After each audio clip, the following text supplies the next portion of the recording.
YouTube, or are you going to rebroadcast? This is YouTube. We're on YouTube, LinkedIn, and Facebook live. Oh, fantastic. So we're live. This is Raamon Newman, and I met him a couple months ago now, maybe December. I don't remember. And it's been a very short but long time at the same time, because so much has changed in that period of time already. Yep. This ever-evolving world that we live in, and Raamon has an amazing story, and let's get started there, and we'll just take it into many different topics. So, For sure. Raamon, give a little background so that people understand you a little bit more. Sure. And understanding me may be a little bit difficult if you can't pick up my accent. I am originally from New Zealand, and I've been in the States for 26 years now. Currently living in Los Angeles, been here for the last 10 years. Lived in New York City for a couple of years, 2007, 2008. I'll get to why I was there in a second. Lived in North Carolina, lived in Iowa, so pretty much seen many sides of America. But I grew up the first 20 years of my life in New Zealand. Typical Kiwi upbringing, kid playing a lot of rugby and athletics and running and cricket and just about every sport under the sun I was into. Got pretty good at running and rugby, won national, regional, and provincial titles in both those sports, and really wanted to be a professional athlete. And I had an Olympic gold medal winning coach.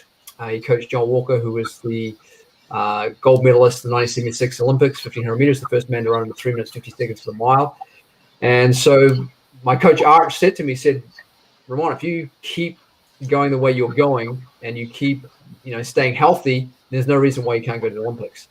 And I said, oh, fantastic. And when someone like that instills that into you, you go, okay, I'm all in. I'm all in on this. So someone's validated, that I have some ability here. So I went all in, and I put a lot of effort. I was really good at training. I put a lot of miles. I was getting the progress, and had an opportunity to qualify for the World Junior Championships when I was 19, the 1,500 meters. And long story short, I fell short by 2 seconds and got very ill afterwards. Had a lot of respiratory problems, a lot of digestive problems, kept me up most nights for over 6 months, coughing. I felt like I was an insomniac. And then at the end of that 6 months, I realized, I'd kind of lost my mojo, that I'd burnt out. I was depressed. I did the typical things, ate more, drank more, dated whoever seemed interested, just to kind of numb that pain. I only to realize that amplified that pain. And so I decided, well, I'm missing something here. There's something missing. And then what I realized, it was the inner development.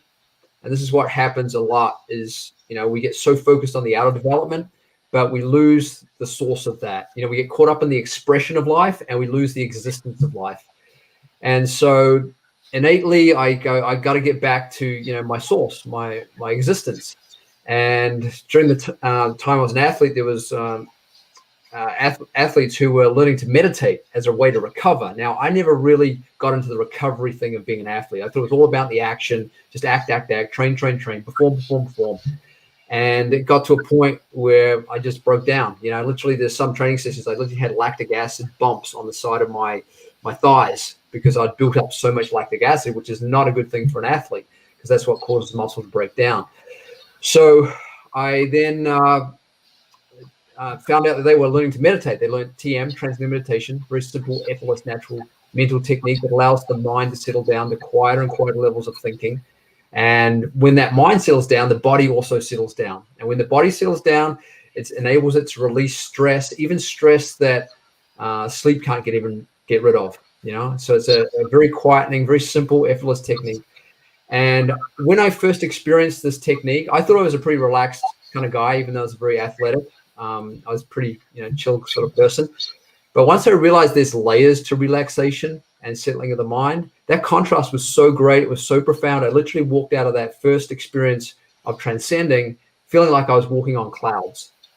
And it was so profound. It left such an impression on me. It realized I don't have to run 5 miles a day to feel like I'm fulfilled or in the zone.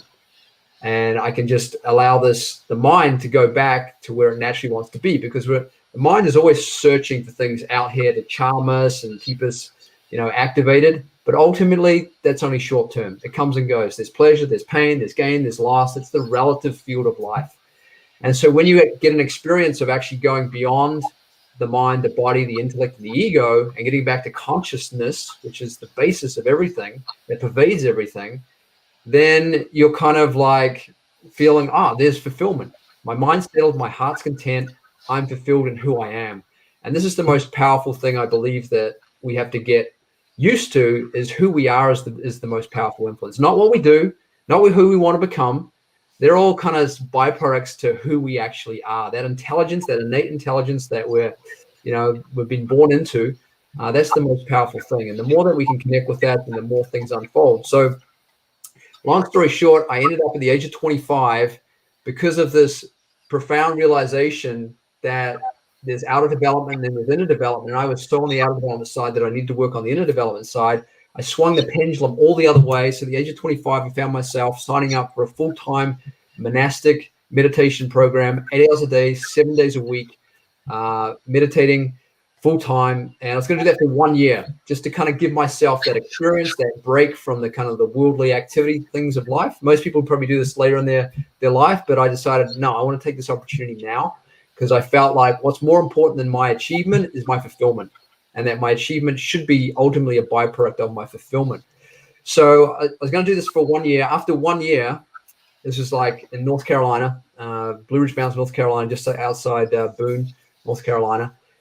And I had such a profound experience. I go, oh my God, this is like amazing, the layers of intelligence that we have in ourselves. And just to allow myself to experience that was really profound. I had a lot of deep bliss. And bliss is something that's not happiness. Bliss is eternal. Bliss is always there. Ultimately, we're born from bliss, we're sustained by bliss, we merge back into it, right? Happiness is usually on a relative level for some reason. We're happy about this, we're happy about that. So to experience what it is to really experience what we call bliss consciousness, which is always there for us, was just so charming. So I decided I'm going to do another year, because 1 year is not enough of this. So I did another year. And long story short, I became a monk basically for 10 years. I got addicted to that experience, and I was very supported to do that. Before 25, I was doing some entrepreneurial stuff, and it was making money, but it wasn't really taking off. But as soon as I decided that I wanted to meditate full time, people were literally throwing money at me. Yeah, go do that. You need to do that for your evolution. This is your time to do this. And so I said, okay, fine, I'll do it. I'll go for it. So 10 years later, I realized, okay, this is fantastic. I feel like I've got a deeper sense of self, a deeper sense of self-knowledge. I've kind of purified all those stresses that I'd built up from my athletic endeavors, all those imbalances that I had, and I was ready to re-engage with the world. And I felt like, okay, I want to take this silence and this energy that I've built up here over the last 10 years, and I want to, go into the marketplace and see what value it is to the world and serve in the world. So the logical thing to do is to go to New York City, which is the complete opposite of what I was experiencing, and go and do an acting program. So when you're a monk, you're pretty much non-acting. You're in the field of non-action, silence. And now in New York City, doing an acting program, you're in the field of action and acting. And acting is all about great connection. And I was taking all this great connection I built up with myself and parlaying it into this acting program I was doing for 6 weeks. So I did that program for 6 weeks. Loved it so much. As you can see, I have a little bit of addictive personality. If I like something, I really get into it. So I decided to do another couple of years of acting training and performing in New York City. And that was a fantastic experience. But during that time, it was when the world was going through this global financial crisis. 2007 started, into 2008, it kind of really reached its most destructive level. And I was in New York City, and I was going, wow, how come these very smart, intelligent leaders are causing a financial crisis for themselves and their companies and the world? And I realized, oh my God, they had the same problem I did. They were so focused on outer development that they'd lost sight of their inner development that enables them to make decisions that protects their achievement and progress. And now they've got to deal with this mess. And that's when I realized that I have a purpose to serve business leaders, CEOs. Mostly we've served CEOs of public listed companies, helping them develop themselves on the inside so that they're less stressed, they're more calm, they're more settled, they're more coherent, they have greater capacity and clarity of thought, even under the most pressure cooker situations, to really make those right decisions, so that they're able to really attract the right people and get support for what they envision. And taking my athletic experience, my monk experience, my acting experience, and then combining that with my business partner, who also kind of had a similar journey. He actually spent 6 years in the Himalayas, 15 years total as a monk. And we teamed up in 2007 and said, yeah, well, let's do this. And so over the last 12, 13 years, we've been basically helping these leaders get to that deeper level of development, to start working from consciousness, which is really a field of knowingness, where they're not so caught up in analyzing and overanalyzing things, and they are able to make those right decisions. And we wrote this book, this last year. We came out with this book. It's called The Science of Protection. And it was actually based on the inspiration. Tony Robbins, really came out with his idea of the science of achievement, which is focus plus massive action plus grace, meaning good fortune, good luck. And we said, well, that's great. That's how you achieve. And everyone's got their own version of that science of achievement. We said, but that's not enough, because people are achieving and progressing, and then something's happening to their health, their wealth, their happiness, their relationships, their reputation. And so it's not protected. And we said this value of protection has to be there. And what I mean by protection is that when we have a strong mind, we have a strong nervous system, we have a strong immune system, it doesn't matter how much negativity we're dealing with, we're able to be bigger than that negativity or that problem or that issue, right? And so we have protection to be able to continue to achieve and progress and not get corrupted, diminished by the stress, by the fear, by the incoherence, by the vices like greed, anger, lust, vanity, jealousy, false attachments that can come up when you're trying to do great things.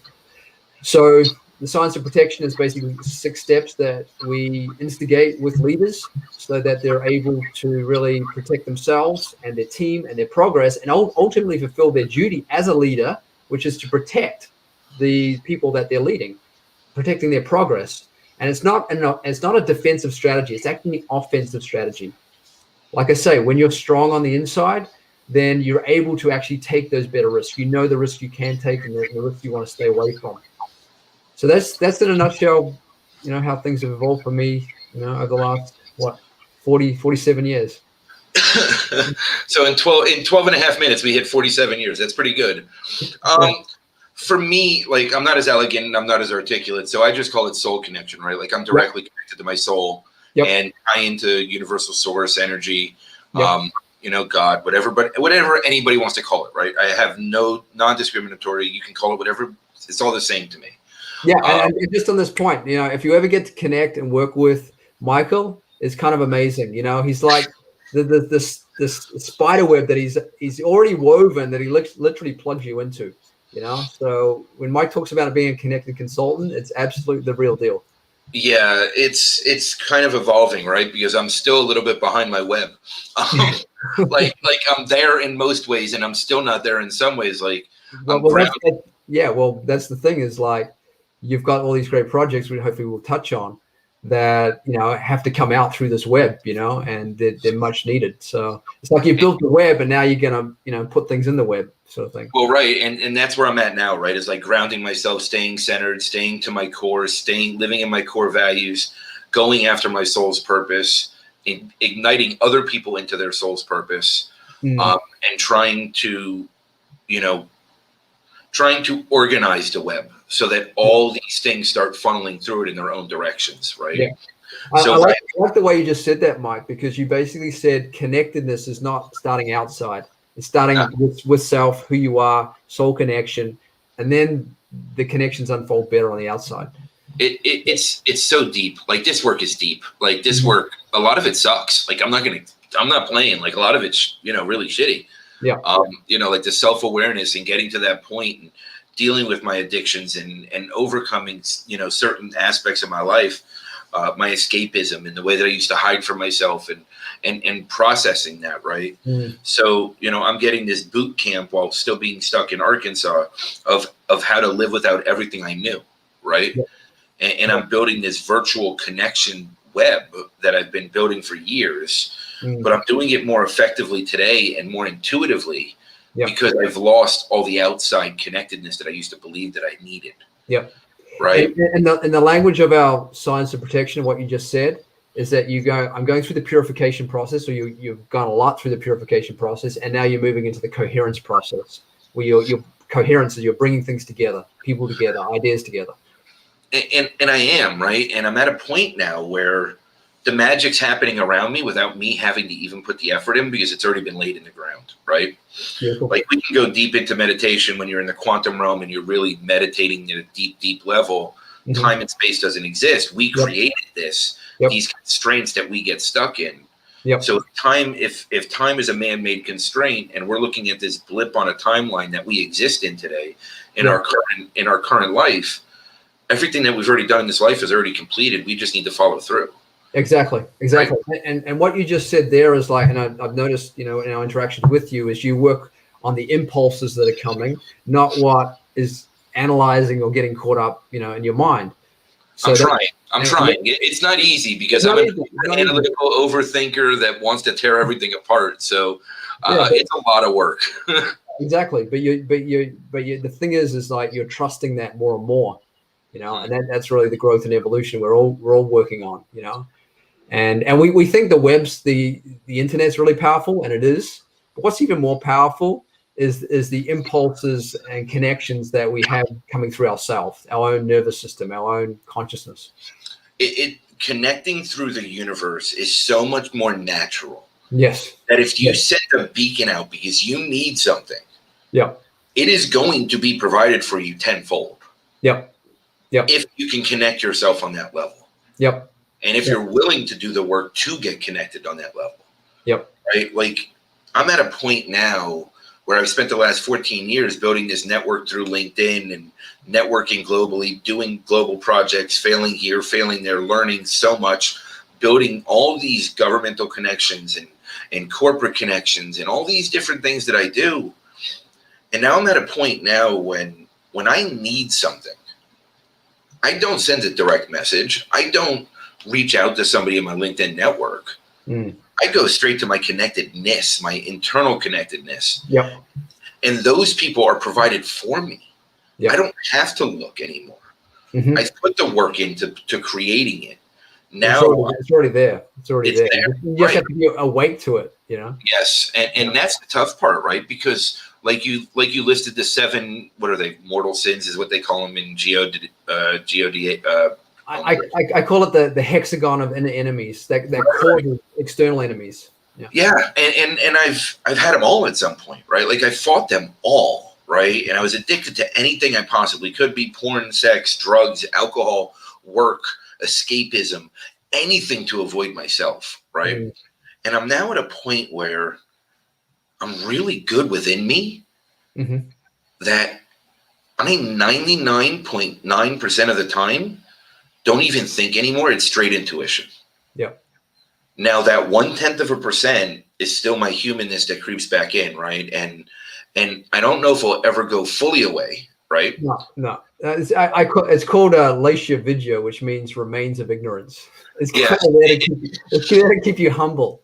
and every day I but I don't blame myself for it anymore either. I'm at a point now where I don't shame and blame myself. If I make a mistake, I own it immediately. Even if it doesn't seem like a big deal to the other person, I own it for me. Right. And how the other person reacts is beyond me. I can't control that. Totally. So all these things that I've put into the universe over the last 10 years, and I've put out there into my connectedness and building myself internally, is now coming to a culmination of the last year of work that I've really done. And I've probably done at least a decade or 2 decades of work in a year, because I'm trapped and I'm stuck in the middle of nowhere, and I pushed everything away that I had on the outside has been taken, for the most part, kept from me. Let's put it that way. Well, that's the power of isolation and going inward. It's like Oklahoma is your monastic experience, like I had in North Carolina. I hate to admit it, but yes, like Arkansas, which I used to call my prison a year ago, is now my oasis. Right? There you go. It's truly become that. And as much as I've lost from being here for so long, and I know that it's cost me certain things that I really wanted. When I sit back and think about it, it's things I wasn't ready for anyway. It's things that I wouldn't have known how to accept. It's things that I wouldn't have known how to handle yet. So all it really did. That's the power of silence, you know. Like one of the things we encourage with our business leaders is that don't make action the basis of your achievement. Make silence the basis of your achievement, right? Because when you have the silence, then naturally you have the better thoughts. You take the better actions. The achievement unfolds, and you get the fulfillment that you're wanting to expand on. You know, and that's the other thing. It's like fulfillment is not something you achieve. Fulfillment should be there right at the beginning, and then it just is an elaboration, you know, and achievement is the byproduct. I love that, right? Because to me, knowing that it's already in place is fulfilling me. Yes. Right. Yep. And as it's unfolding is the adventure and the journey inside. Yep. With the lessons and everything else that I need to learn in this lifetime and that I'm learning through this process. It's really magical when you get the hell out of the way. It really is. Yep. And as, you know, as society and culture and education and all these systems that have just really taken us so far away from ourselves, as they're now going through this, you know, tipping point where things are going to need to change drastically to continue, the more connected you are, the more you're going to be able to survive it. Totally. And that's when the synchronicity of the universe comes into play and provides for you. Right. Yeah. Because, you know, we were talking that couple months ago that, you know, I need this, I need that. And well, I stated it that way. Right. And I'm looking at it now and it's like, I don't need anything. What I need to do is I need to focus on me and allow everything to fall in place. Yes. And it is slowly, right? Like everything's just falling in place on its own. Yep. I have to go out of my way for it. Yeah. It's like that unfoldment that goes on in nature, you know, just the growing of a huge oak tree. We see that huge oak tree, right? Go, wow, what an amazing tree. That oak tree was a freaking seed. Yeah. And it had intelligence inside that seed that said, oh, we're going to grow roots, and now we're going to grow a trunk, and now we're going to grow branches and leaves and stuff like that. You know, so that just sequentially unfolded. But like you say, getting in our own way. Why did we get in our own way? Well, because we get attached to the outside. We get attached to outcomes. We make ourselves stressed. We make ourselves fatigued and tired. We get gripped by things that we shouldn't be gripped by. And we basically block that natural flow of intelligence and unfoldment that is going on. Well, it's also a world of instant gratification, right? Like Amazon, you click one button, within sometimes same day it's delivered to your house, right? Depending on where you are. Here, I think it's still 9 days. But, you know, in most places in the U.S., it's, you know, 24, 48 hours. Yep. I mean, if we go back 100 years, which is nothing in the speck of time. Sure. Like you had to like get on a horse and like go travel. Okay, maybe 150 years. But like, I mean, it was like a 3-week process to get something you needed to survive. Yep. I mean, you compare the monarchy, the kings 100 years ago, what they had to do to kind of fulfill what they wanted. We're living way better than them. You know, we like have a way better lifestyle. We can fulfill what we want, and we're not even, you know, we're kings in our own right. You know, and we go out of our way to destroy it on ourselves. Yep. Those the hexagon or whatever I'm sorry, I can't remember what you called it, but the hexagon of shit. I'm gonna just call it that, right? Like. We go out our way to destroy ourselves with those things. Yeah. Greed, lust, you know, gluttony, all those things. Like they tear us apart. Yep. You know, when I'm fulfilled inside, like when I'm on, like right now, I'm very grounded and centered. Yep. Right. Half an hour ago, I made a mistake. I owned it right before we went live. The person said that grounded you, you know. Right. Well, the person said it wasn't a big deal. I said, to me, it is, right? Because it was deterring me from moving forward where I needed to be. Yeah. Right. And I've, over the past, let's say 2 months, I've owned so many things that the other person never even asked for or needed to know about. But it was just for me to stay true to me. Yeah. Right. And that is the most important part of this. You've switched from being object referral about things to like bring it back to yourself. Always. And that's really the most powerful way to personally grow yourself, you know, because a lot of people are, you know, we're putting blame on circumstances or situations or the pandemic and stuff like that. But it's really just forcing us to reflect back to ourselves. Okay, well, how can I bring out more of who I am and my resourcefulness and my creativity, you know, to keep evolving and progressing? Because that's what makes us fulfilled, you know, and happy, is that we are progressing, you know, and people have allowed external circumstances to stifle that. You know, and that's why we're seeing a lot of depression and suicides and stuff like that. Yeah, I mean, example, right? Like I've put myself on dating apps, I think 3 or 4 times since I've been out here in this year. Mm-hmm. And I'm like, every time it comes down to the same thing. Like I start talking to people and I have no interest right now. Mm.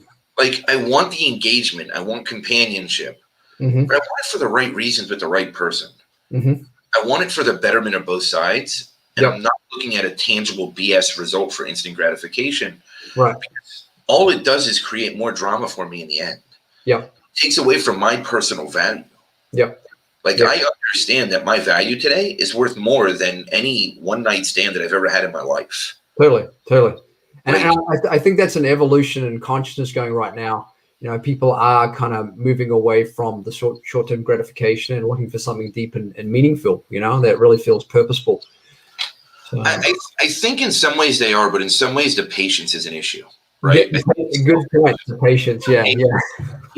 People don't want to be patient, right? And people don't want to be. They're so used to everything in their life being a convenience now that nobody wants to be inconvenienced. Yeah. Right. So I have to wait. Why am I waiting? Like I don't Mhm. understand. Why do I have to wait? Right. And it's everything, business, personal. How many times have businesses failed because they didn't wait for the right moment?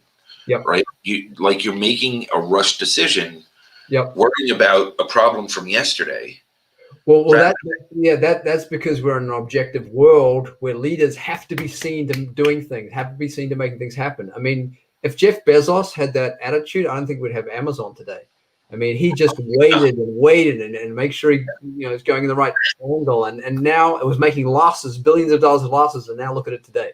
Right. And that's the value of appreciating the gap, appreciating the silence, the stillness that really gives you right action. And in the book, we've talked about purification as the first step and developing a protected progress reality for yourself.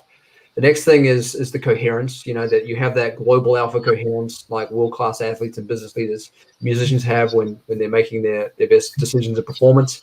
And that evolves into a leadership state where you're just in tune with how to deflect what you don't want to see happen and enliven what you do want to see happen. And then having the capacity to handle it all. Sometimes like we're at capacity, we're over capacity, we're under capacity. We have to know where our capacity is and how that's growing. We should always be growing our capacity, but sometimes we've got to respect where we're at with our capacity. And that determines what spontaneous right action is, right? Not just action for the sake of action, but action because it's spontaneous, right? Because you have the coherence. You are in a good leadership state. You do have the capacity. And then okay, this is the right action for right now, right? It's going to unfold something, not just like, I got to get this done. I got to do this. I got to make this happen. But okay, so like I've been physically alone for a year, right? Like, I mean, I've been physically alone, and there's days that I make jokes that, I might as well have just been a monk for this year, right? And that's fine. But I've gone through the process, and I'm going through my process, and I'm evolving on a daily basis from it. What I've also realized is, yeah, I have moments that I am lonely, right? Which is momentary because that's an emotion, a feeling. But one, I'm never alone when I'm connected, right? The deeper I feel connected, the more I realize I am never alone. You can take that word and add another L in there, and it's all one. Yeah. You're all and you're one at the same time. Yeah. So when I'm connected, I don't feel the lonely. I don't feel any of that, right? Yep. So I'm starting to use that as a barometer of where I'm at that moment, right? Yep. Because those slipping moments are very hard. Yep. Like, I don't know, since you've left monkhood, right? Because you were there for those 10 years. Like, how do you catch yourself slipping? Because I think that's important for people to notice. Because I don't care how perfect you are, when you come back to the real world, you're going to slip because the world is set up to make you slip right now. Oh, exactly. And like, I felt like when I came back to New York City, I was a monk at 25, ended 35, and I came back into the world. And even though I had a new developed level of awareness, there was still my 25-year-old self that hadn't integrated with the world, right? And so I was still making those, faux pas and relationships and how to develop myself. So my 25-year-old self had to catch up with my 35-year-old self on a worldly relative level in order to be more integrated. So it's been a process, and it's always going to be a process. And so it's just a matter of allowing that to unfold. And I think, there's this fear, that comes up, basically I did Tony Robbins' Unleash the Power Within virtual event, had 40,000 people on it just last weekend. And he said there's two primary fears that are basically the basis of all fears. One, not being enough, and two, not being loved, right? Now, obviously that can come up for all of us. But if we look at the perspective, on the journey that we're on this inner development, is that if you realize how much intelligence is inside of you that just allows you to function, all the billions, 100 billion neurons, the trillions of cells that you have, how could you not be enough? It's like, if you realize that you have so much power and resource inside yourself, you know that you're more than enough, because you're made of cosmic intelligence, literally. And then based on that, then if you're expanding that, then you're going to feel love.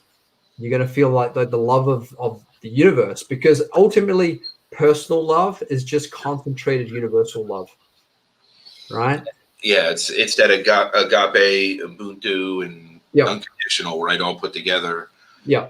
See, for me, what I've realized, right, and I'm just going to go back and forth a little. I'm not trying to take you off point.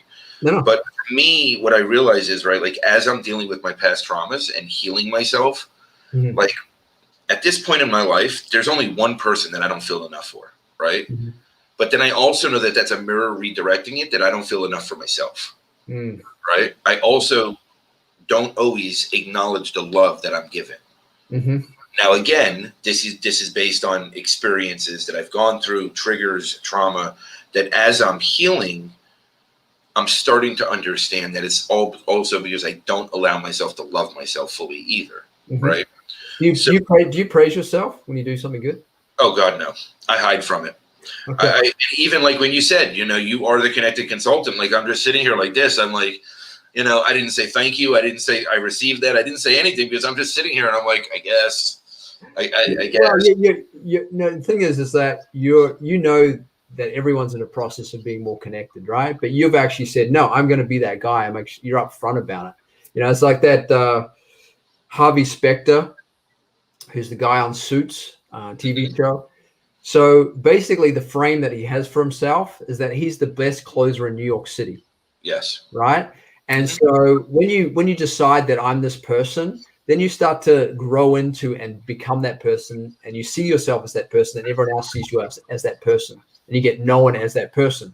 Like for myself, is like, I know that I have a value of protection. I'm bringing the value of protection. I'm a protector. I deliver a leadership breakthrough and protection program for CEOs, right? And so that's my frame, I see myself in terms of the world. Now, in terms of the spirituality, I'm a field of all possibilities. I'm infinite intelligence. I'm infinite consciousness, right? But then I localize it into this individuality that I am and project that. And that's what you've done, as the connected consultant, because you resonate with that. That is your laws of nature right there. It is, right? And it encompasses everything that I do, right? If you combine the connected consultant with my legacy goal, right? Because I've learned not to set goals, because goals just bother me. They get in my way more than help, because before I'm even almost done with the first goal, I'm already like, well, what do I do for next? Like, what's next? So I turned around and created my legacy goal, which is to elevate humanity through knowledge and understanding. That way it encompasses the stuff I'm doing in healthcare, the stuff that I'm doing in education, the stuff that I'm doing in all these different industries, while also just being me at my core, which is the connected consultant, and bringing all the pieces together for everyone. Right. In almost every way possible, right? No matter what their need is. And yes, I tie into universal knowledge. I tie into the universal source, and I feel that connectedness on a moment by moment basis. Now, yes, I have the slipping time, right? Which I do have, but now I'm getting better at catching myself and staying connected. Yes. Right. And it goes back to the apology thing again, right? Because now I'm catching myself immediately, owning it immediately. And then the next step from that is catching myself and taking that pause before it comes out of my mouth. Yeah. Right? And you're catching yourself because you're more settled. You've got more observing power. You realize you're not your mind, and you're not letting your mind use you. And instead you're using your mind.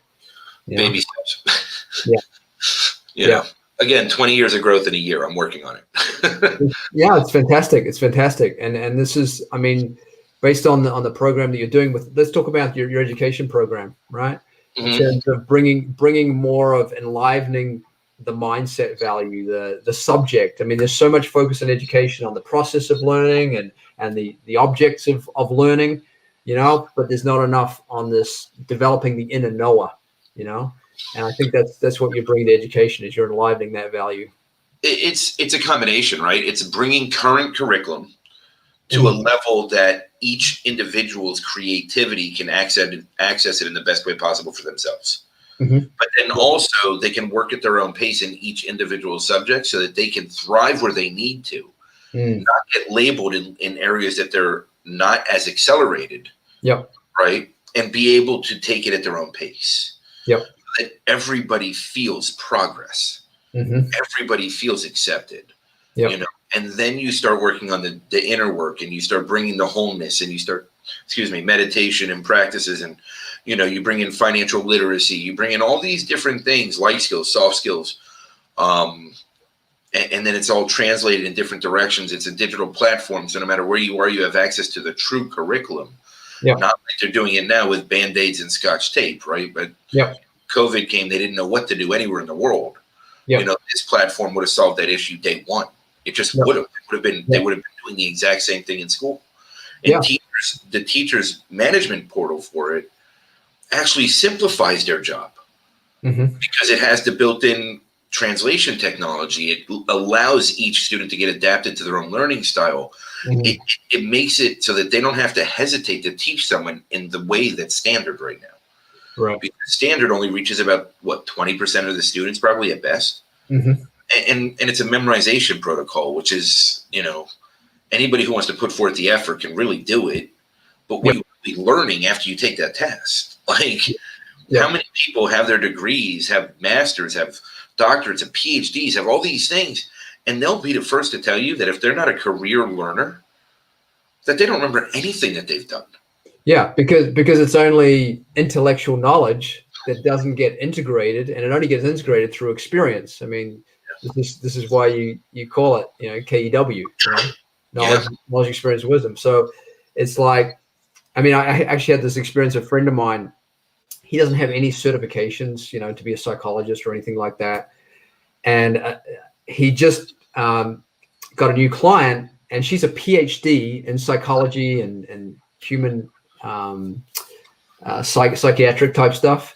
And he said she wanted to hire him because he has an intuitive ability to be able to work out what's going on below the intellect. The intellect, if we look at it, is to discern and decide and to actually validate our experiences. So it's like the tip of the iceberg. It's like 1/4 of the whole, And so as we're able to fathom those deeper levels of experience, of consciousness and life, then we're able to just use our intellect properly, not rely on it to make key decisions in life because it's so limited.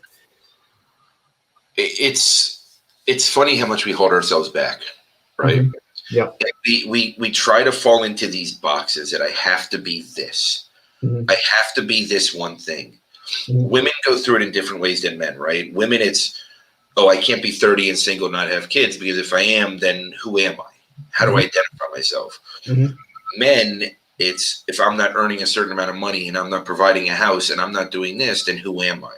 At what point in this shit show called of a world that we've created for ourselves, do we look at it and say, why can't there be a stay-at-home dad while the wife goes and produces, if they're naturally better with the kids? And if they're happier, right? Like I am a very maternal father, right? Like I love my children. Like I've gotten my first 2 days away from them in over a year, and in a lot of ways I freak out that they're not next to me because it freaks me out a little. Wow. Because they mean that much to me, right? And I'm still connected to them. I still feel them right now because of my empathic abilities and being connected, and they're connected, right? Like that's a whole nother story, but I'm not in their presence and I feel. Yeah. I mean, that experience is, I mean, what we're getting at there is we're going beyond the prototype, how we should do life, right? Which has been conditioned from our our parents or previous generations. And there's a value to that, right? There's nothing taking away from that. But at the same time, I feel like the world, like you said, is evolving and progressing so quickly that what's more important than sticking to the, what has been in the past is like, what's the best thing that I have to experience for my evolution? For me, at the age of 25, it wasn't to go out into the world and get married and have kids. It was to go inward, develop myself inward so I can now serve at a higher level leaders in what I'm doing, and you're going through the experience you're going through with your kids because that is going to serve you in the next unfoldment of who you are. Well, it's also going to, anybody can look at it the way they want, right? Like on a human level, it's going to teach me not to take it for granted, right? Like when I complain that they're annoying or I complain that they're being loud or I complain, just because it's in my human at those moments, it's going to teach me that lesson and be like, yeah, but what was it like the 2 days that I didn't have them, right? And what did I miss at those moments? And that's the point where I'm okay being exactly where I am. I don't want or need for anything anymore. I realized that right before we started this conversation. Nice. Because I saw myself chasing something that isn't meant to be right now. Yep. And I was starting to look at something that was going to compromise my core values. It was going to compromise how I handle myself.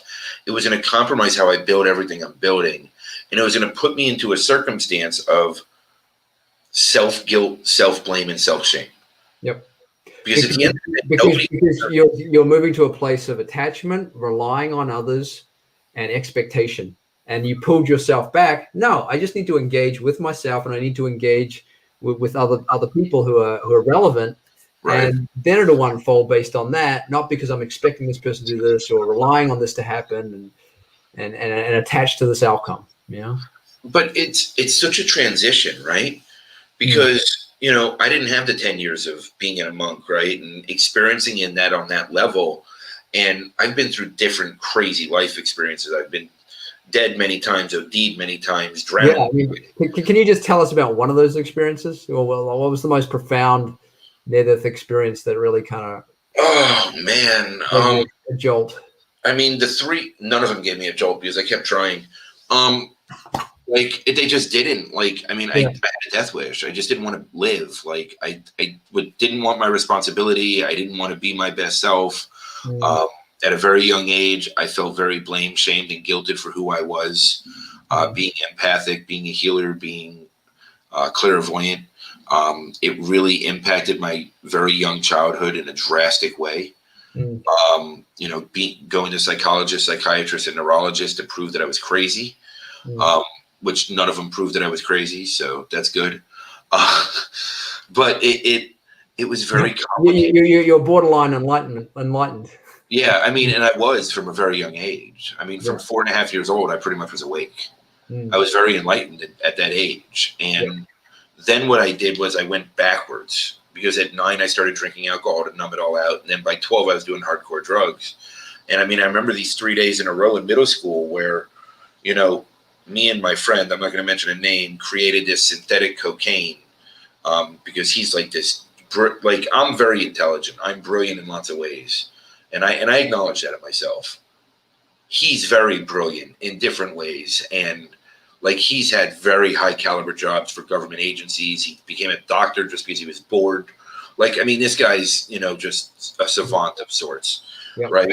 And I just remember that, he said, this is how much you can do, because if you go past this, you're going to be in a bad spot. I remember ODing 3 days in a row in school. Wow. I went out to the softball fields, and the same person that this girl at the time, Jennifer, who was my science lab partner, she found me all 3 times, and I was literally laying on the ground foaming out of my mouth. And by the time somebody turned around to go get help, I was already standing up like nothing went wrong. Wow. And it doesn't make sense because I was out cold. Well, yeah. It makes sense on the level that knowledge and experience is different in different states of consciousness, right? So because you were born quite woke, even though that was an overwhelming initial experience on your sensory systems, because you have the consciousness behind you, then you basically blew it off. It It dissolved. didn't let me. Yeah, it wouldn't let me go no matter what I wanted to do. Yeah, I mean, there's stories of saints who have been given like something you shouldn't be eating, like paint or something like that, Sure. and they will just like metabolize it because their digestive system is so powerful because of their spiritual fire, so to speak, that it's just like this is nothing compared to what I am inside, So it's a good sign, but I'm sorry you had to go through that Well, experience. I mean, and I drowned twice. I was underwater once for I think 13 minutes, 12 minutes, 14 minutes, something like that. I mean, there's been many. There's my heart stopped a couple times. And this is also a sign that you had, even though these are like really intense situations, you had enough protection to get through them. Right? 100%. Some people don't have that protection, and they don't get through those circumstances. I always just said I was too stubborn to die. Yeah, that's what I always said. I always play off everything as a joke. You right? were too woke. You were too woke to die. Pretty much. I mean, that is the proof, right? Like it's just a reality. No matter how much I tried to numb it out, no matter how much I attempted to do it, it just didn't work. Yeah. I'm here for a purpose, as we all are. Yeah. I know my purpose, and I'm stepping into it today, and I'm fully embracing it. Yeah, and it's like, I mean, what I love about what you're doing is like you're bringing the support that people want. I was down at the beach yesterday, and a little seal pup had stranded itself on the shore. Like cutest thing ever. You can see it on my Facebook. And he there was a homeless guy there who kind of first came across him, and then me and my buddy who were working out on the beach came and kind of checked it out.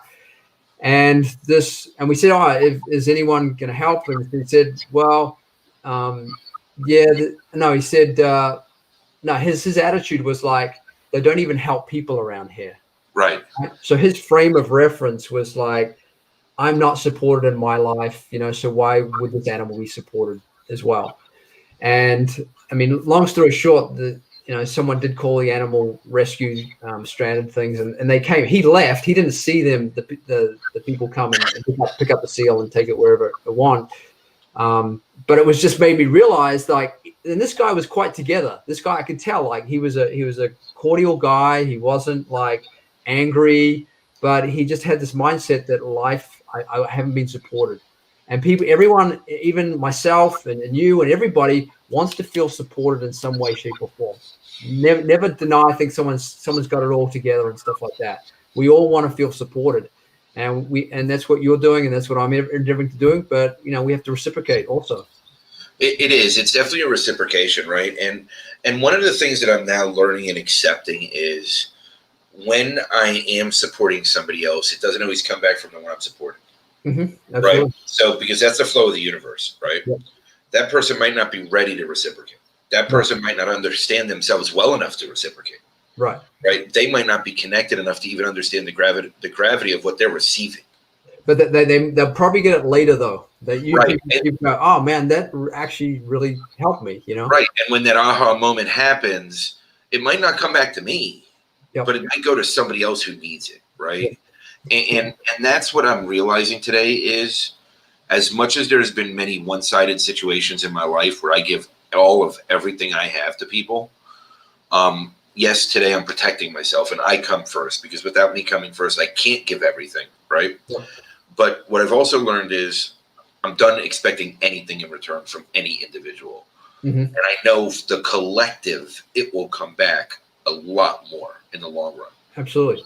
Because you get it's like it's just about you engaging, Yes. That's the most fulfilling thing, is when you can engage with someone, you can give your value, and then let it unfold as it will, Like, we're not in control of that.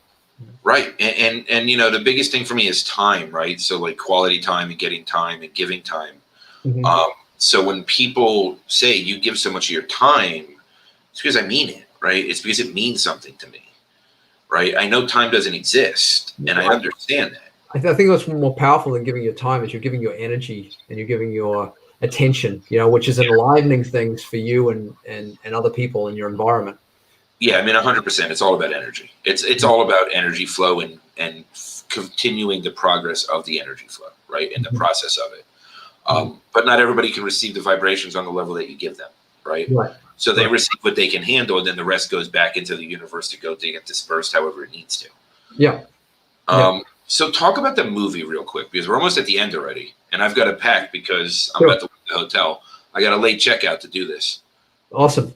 So basically, based on what I've been through as a monk, I realized that when I was meditating full time and I was in a group of other men, 300 other men at least, they were all different countries, nationalities, ethnics, and religions, but they just had this common thing that they wanted to focus on their inner development and their own enlightenment. But as a byproduct of that actually creates a field effect. And this is what monks and groups of people meditating together, they enliven a field effect in collective consciousness of coherence and peace. And this was actually one of the reasons why I was so inspired not to just do 1 year or 2 years, but to do 10 years, because I felt the deep purpose and need for the world that I was, playing that role, at least for that time. And so I met someone who is an Emmy award-winning producer and director about 30 years ago or so now. And she'd written a script that's basically is called The Field Effect, and it juxtaposition what would be like if we were able to implement a consciousness-based approach to life and education, that where every individual is developing their full potential of their mind, and versus a dystopian reality where it's under control. There's only a few people that have power, and they're suppressing everybody else from developing their potential, right? And we're using low polluting, non-sustainable technologies to run this world versus a sustainable reality. And so this film is designed an action sci-fi adventure that basically, starts in the real world here in Los Angeles, and then goes basically to another country, and shows how we can unfold more of our potential and how that can have an influence on enlivening a better effect for everybody, right? And so it's a story of developing not only individual awareness and consciousness, but then how we can do that as a collective and literally switch on a light, so that things like the World War II ending, there was actually a big shift. I won't go into it, but there was a big shift in consciousness around that time that was enlivened through a process. Same when the Berlin Wall collapsed. There was a project going on, a peace creating project on the level of monks meditating and enlivening more consciousness in the world, that then said, we don't need this silly wall here anymore, right? And these are the types of breakthroughs that we can have when we're able to stimulate a field effect in consciousness, and we just see more ideal evolutionary things will unfold. And it's actually been proven by about 60 studies that when you enliven, have groups of people meditating together, either in schools or businesses, then negative tendencies and trends go down, less sickness, less accidents, and more positive tendencies and influences get enlivened. And it's funny, right? Like, I mean, we've gotten a few comments, but not a ton today. But so we have Michelle Madden, who I know is working on something that makes sense for both of us. She's an amazing person. Carl is great. Carl, you should have Raamon on your show. Michelle is working on consciousness and education. Beautiful. Right. Well done. So it's yeah. I mean, I think the synergies here and everything you're working on. I'm sorry. No problem. I think you're checking out today. Yes, I am. Late? Yes. Okay. Okay. Yes. See, so there you go. There's bring her on. She's probably got some insights about. Seriously, yeah. They want me out of the room. So it's I appreciate this conversation. Yeah, thank you so much for making it happen. And you're welcome. And we're going to have definitely a lot more, and we're going to keep going. And there's a lot of pieces that are about to start coming into play. So I'm excited, and we will catch up soon. So yeah, definitely just reach out if you want to talk. Definitely. Thank you very much. I'm going to, I guess, pack real quick and go, because that's what they're being sent to do. Keep evolving. All right. I will talk to you soon, my friend. I appreciate you. Likewise. All right. Blessings.